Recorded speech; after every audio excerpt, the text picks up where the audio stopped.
Pentecostal church in Scotland watched the rain lash against the window.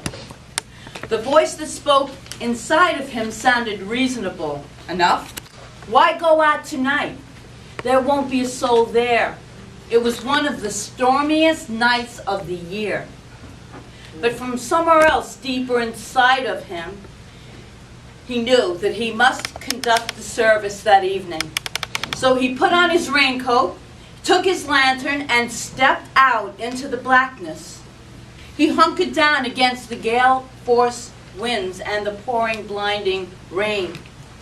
Up and on he plodded till he came to the church, which stood on a hill high above the coast. When he opened the door, he set the lantern down on the windowsill, and he sat down to wait for the congregation. A congregation that, understandably, never came. At last, seeing that he was alone, he sang a song, as ministers do, and said a prayer. So he was there for a little bit, felt his duty was performed, and he left to go home, locked up the church. What a waste of time that was, he thought to himself. But the next day, he learned it had not been. The night before, when the storm was at its worst, a fishing vessel had been trying to make harbor. The skipper was floundering. He couldn't see anything in the darkness. And he did see this small light in the window from the top of the hill.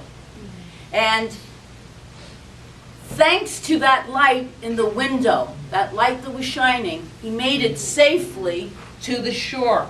It was a lesson to the minister, and it can be a lesson to all of us. Any light we might choose to emit into the darkness, no matter how small, will never be wasted. And that's the story by Vincent Edwards. Lovely story.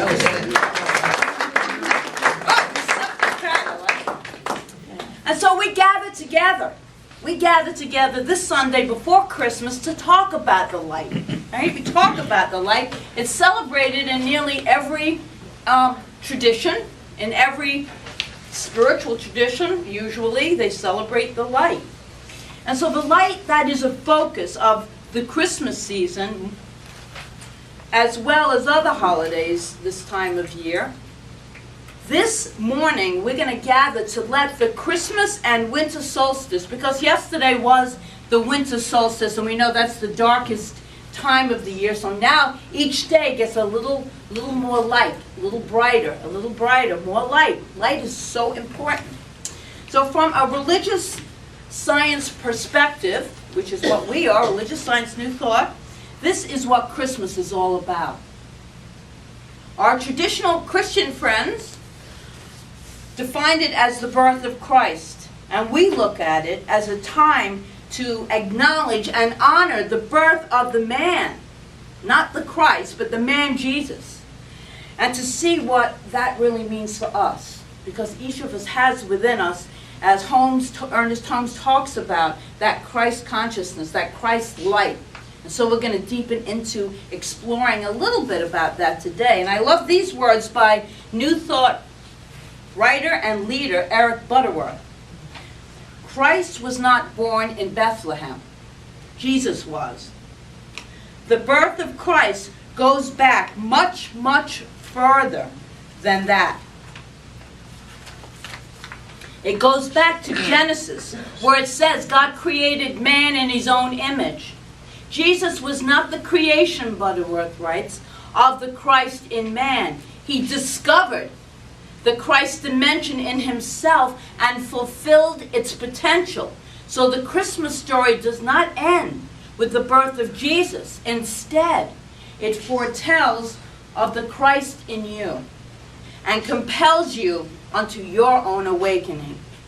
This is what Christmas is really all about, the celebration of the birth of the Christ light within you. And so our question this morning then, what does it mean to awaken to the light within us, that Christ self within us? What does it mean? And of course, to awaken means to emerge from a sleep. And a lot of us, not us, but a lot of people If you're in the room, you're pretty much awake because you're here. But a lot of people are unconsciously asleep. And I'm not talking about laying down in a bed asleep. They're walking through life, making decisions from old patterns and beliefs, and not awake to the limitless possibilities of the light within them, because that light within them contains all information, all substance, it sustains and guides each and every one. And that's the importance of waking up to that Christ light within us. So, in our physical universe, as Patty said in her beautiful reading, think about the sun. The sun is always shining. And so when a cloud obscures the sun, doesn't mean it's not shining anymore. And when the sun goes down, that is an illusion. The sun is always shining. And it may appear to go down, but it really is still. It's still radiating itself. It continues to shine at all times, because it is always giving life. It's always giving life. Really, the sun always works. It can't not work. The sun always works, right? So if you believe that, then can you deepen into the idea, or accept or be open to the idea that that light, that's the sun that emits that light, is within each and every one of us, even more than just the sun. It's much larger than that. It's the Christ light, the God light, the divine light alive within each and every one of us. That is the place we can really make great decisions from. That is the place that will comfort us in those dark times. To know that there is a light within us that's just obscured maybe for a little bit. So that's kind of what it means to awaken, to acknowledge that there is a light within us. And I'd like to look at the symbol, at the candle, as a symbol of our light. And this is really good. I like this. So I would suggest this morning that the wick in the candle that runs through the center of the candle is what causes the light.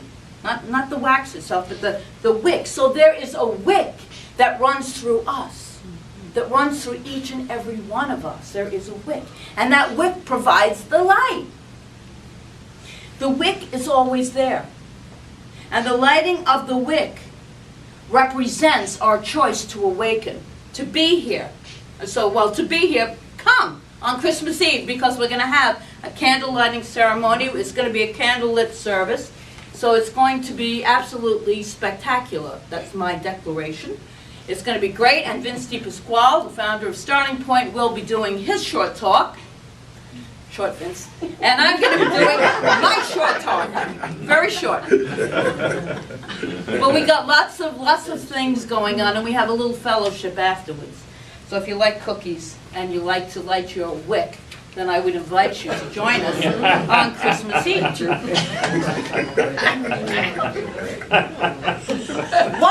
What might awakening to the Christ light within you mean to you? What might that mean? What if it meant you made a conscious, deliberate choice to spread the light wherever you go? You have to light your own wick first, right? I'm not going to get over this wick thing. I'm really into it. I just love it. It's great now. I love it. Don't you like it, Norman? Yeah. Come on, not the wick. So as this wick is lit, we provide and we radiate our light out. Everywhere we go. And you know, you can feel when someone enters a room that is awakened, that is already lit that light within them, because you can feel the energy. It changes the energy of the room, yes? Yes. You know, if you're at work or in a place where there are a lot of people that look like they're asleep because they're just going through life in a rote manner, you can feel when someone awakens. You can feel the lightness, the energy. That's what each and every one of us can do. And we can do it not when we think we're not ready enough. When we think we're not ready enough to do it, we're not enlightened enough to do it, we're not educated enough to do it. And those are beliefs. So I said we can do it, but we have to do it now. Not tomorrow, not next week, now. Always now. And as we learn from the story of the lantern in the window, one person who decides to shine his or her light can affect everyone. One small act of consciously, he wasn't conscious, but he was there to put that light in that window. The little girl who wanted to attend the same school as her neighbors attended began the desegregation in the South. One man went on a hunger strike and changed the course of India's history. A nun's work with the poor, with compassion, changed us all. A man who actively practiced forgiveness changed the course of everything in South Africa and the planet as far as I'm concerned. And a man 2,000 years ago knew his divinity, his light, that's what his divinity is, and he lived from it to such a degree that it impacted the world, and even now we celebrate his birth, Christmas. In Matthew chapter 5:14, Jesus told the multitudes, "You are the light of the world. Let your light so shine before men that they may see your good works and glorify your Father in heaven." And commenting on this Bible passage, Ernest Holmes, who'd like to bring a metaphysical interpretation to biblical quotes, wrote in his book, "We are the candle of the Lord. Know how important then that this light be kept trim and burning with the oil of pure spirit, although the wick of peace and joy, through the wick of peace and joy, in this way we do glorify the indwelling God, who is the heavenly Father and the cosmic mother of all." And then from Butterworth again, "When you see a consciousness of light," he writes, "you project a flow of light energy that becomes a healing influence." Healing influence. I know that most of you here would like to be a healing influence, even if it's, well, most of all, the healing for within, for yourself first, because we have to heal ourselves in order to give it away. And so what are we healing in ourselves? We're healing any false belief that tells you that you are not lovable, that you are not worthy, that you are not good enough, that you are not a child of the divine, that you do not have within you that light. That is false information. The truth is, each and every one of us has this beautiful light, and we're individualized personalities. Because remember that God does not repeat itself. It didn't have to create twice the same thing. So each and every one is unique. Benjamin Franklin wanted to introduce the street lantern, the street lighting, to the people of colonial Philadelphia. He did not lobby politicians. He did not publish editorials. He did not argue with those who disagreed with him. He simply went outside and hung a brilliant lantern on a long bracket in front of his own house. Every evening he did this. As dusk approached, he would light it. He faithfully lit that wick. People out in the dark would like to see this light and the warmth that it radiated, so they would come and stand near it until people got the idea, well, they could do the same thing. So people in Philadelphia, then his neighbors, started putting these lanterns outside of their home. And it wasn't long. It wasn't long before the entire city was illuminated each night with street lamps. I think that's really awesome. Yes, it is. Benjamin Franklin simply became the light. He didn't ask anyone. He didn't ask them for their permission. He didn't ask what they thought about it. He just became the light. So, people will always take your example and follow your example rather than your words. So you do. You be. You be, you do.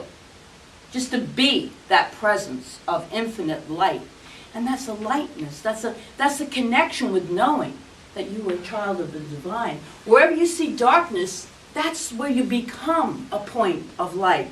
Remember that one person makes the difference. And that one person is you, and it is you, and it is you, and it is every one of us. We are all points of being of light. Today our world, would you say, we could use a little more light? I think just a tad more. As more people are awakening to the idea that they are empowered to be who they truly are, and to be that individualized self, to share their gifts, that's being the light. That is being the light. One person went on a hunger strike. One person got on the bus. One person forgave. One person. So that's all it takes, is that one person, and we are that one person. So the great idea that Christmas should symbolize is the return of the light to the world. We are all waking up consciously now, a lot of us. And so connecting with that light within. And listen to these words by poet Mary Oliver. What I want in my life is to be willing to be dazzled, to cast aside the weight of facts, and maybe even to float a little bit above a difficult world. I want to believe that I am looking into the radiant fire of a great mystery. I want to believe that the imperfections are nothing, and the light is everything. And I do. The light is everything. Do you believe that? Do you believe in yourself? Do you believe that you have within you a light? That's the first step. It's rebirth, rebirthing it. Naturally expressing your life's purpose. As I close my eyes, well, no, I won't close my eyes, but you're going to, if you want to close your eyes, I was going to do a treatment, but I think I'm just going to read this long affirmation that I have. It's so beautiful. So just deepen into this. As I close my eyes, I experience the presence of my true identity, a divine being of light. Allow this light to flow into my mind, emotions, and physical body. The power of this light guides me as I manifest my life's purpose. I imagine the joy I feel as I live my life in harmony with my true purpose. I combine these thoughts and images with a feeling of joy, and in gratitude I let them go. And so I say to you, you can make all the difference in the world. Ignite the light within you. Merry Christmas. Merry Christmas.